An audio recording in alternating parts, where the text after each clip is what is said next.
They came here for the challenge, 9 young souls drawn to the white silence of the northern mountains. Dreamers, engineers, lovers of the wild. Each believed the frozen frontier would test their strength, not their fate. What happened to them in the cold heart of these slopes has haunted investigators for decades. A mystery carved into snow and time, the story of the Frozen Nine. It was late January, 1959. 9 friends from the Ural Technical Institute set out toward the far north, a range known by locals as the Whispering Heights. Their leader, Leonid Varenkov, calm, methodical, a man who measured danger like a surveyor of storms. With him, Mila Orlova, the group's heart, camera always around her neck. Anton Durov, whose laughter could cut through any frost. Yuri Makarin, the storyteller. Tanya Sokolova, whose eyes saw beauty even in desolation. Grigory, Vadim, Sergei, and Lydia, the rest strong, curious, fearless. They boarded the midnight train with songs on their lips and frost already tracing the windows. In their journals, they wrote of stars so bright they seemed alive. They planned to ski 50 miles through unbroken snow, to reach a peak no one had yet named. None of them could know that their names would one day replace it.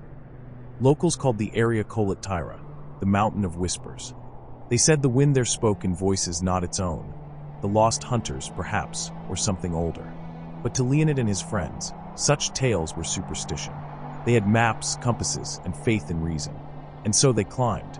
The last photograph found on Mila's camera shows them smiling, their tent pitched on the open slope, a brave decision. A storm was gathering, but they were young, and youth mistakes the edge of the world for a challenge. That night, the wind began to roar like a living thing. The temperature fell below 40 degrees below zero. Snow drifted in thick, whispering curtains. Inside the tent, 9 bodies huddled together. Their diary stops mid-sentence. We hear something outside. At some moment between midnight and dawn, something happened. Something that made all 9 slash their way out of the tent from the inside, barefoot, half-clothed, into the blizzard.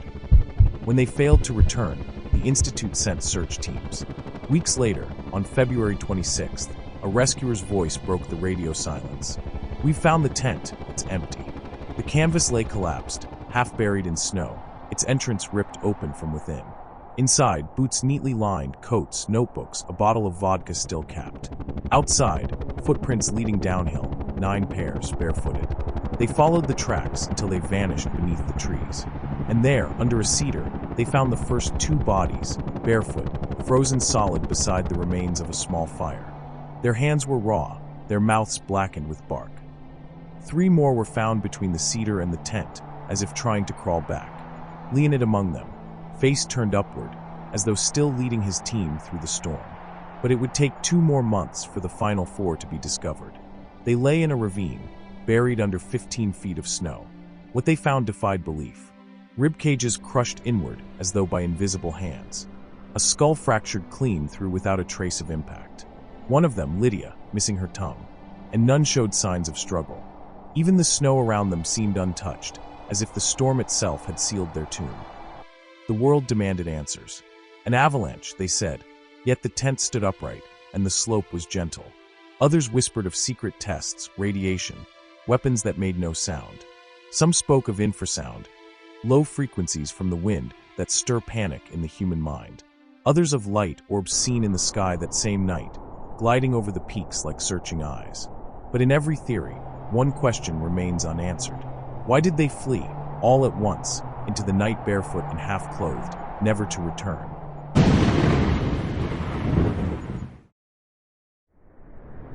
The storm never stopped. Even after the searchers left, the wind kept whispering across the pass, burying every answer under layers of silence.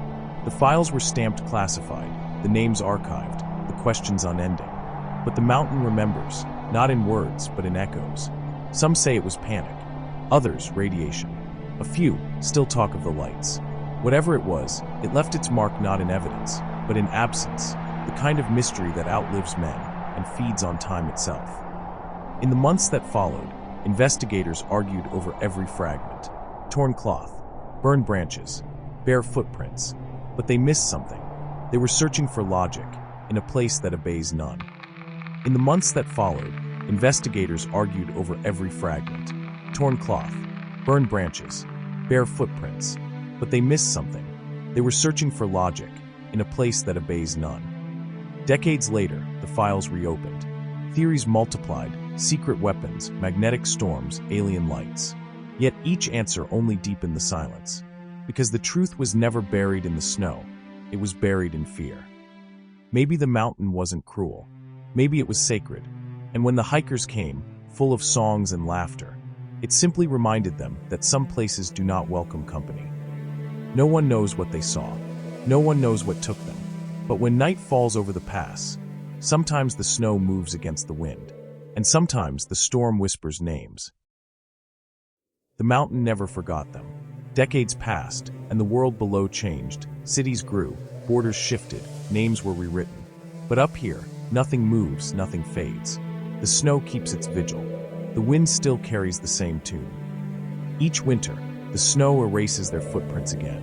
Yet every thaw reveals something: a flash of color, a shard of metal, a page from a journal. Proof that they were here. Proof that they mattered. There are stories we solve, and there are stories that solve us. The Dyatlov Pass is not a place, it's a reminder. That curiosity is both our light and our undoing. That some mysteries do not want to be found. And if you listen, on nights when the sky burns green, when the wind runs down from the Urals, you can still hear them. The laughter, the songs, the final heartbeat before the silence. The mountain remembers. It always will. But the question that echoes through every storm is not what happened to them. It's what they found, and why it wouldn't let them leave.